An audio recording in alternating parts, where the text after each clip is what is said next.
saw on Monday was indeed an unprecedented violation of the General Convention and of the privileges and immunities of UNRWA as a UN agency.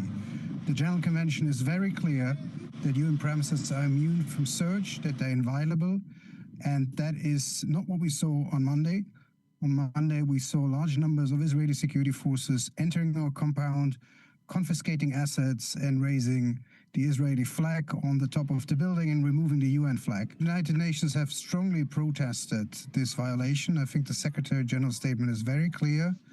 There has indeed been an advisory opinion by the International Court of Justice that was published in October. That was a request by the General Assembly.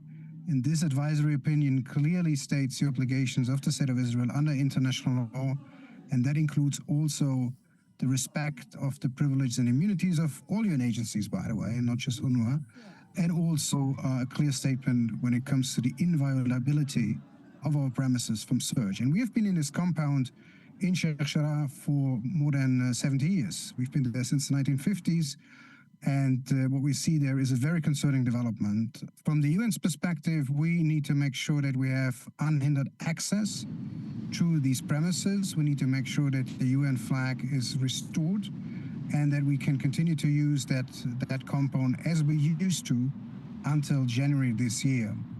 The compound at the moment is empty.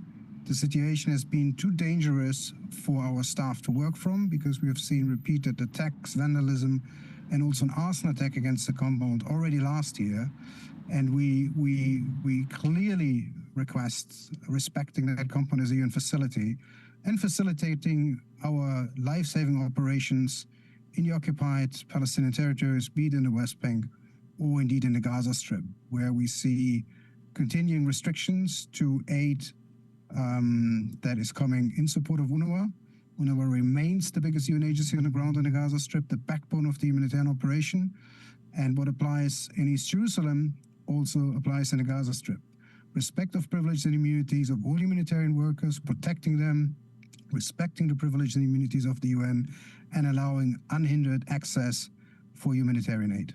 UNRWA remains the biggest employer in the West Bank after the Palestinian Authority. We provide services to more than 900,000 people, health, education, social protection, and we provide life-saving services in the Gaza Strip.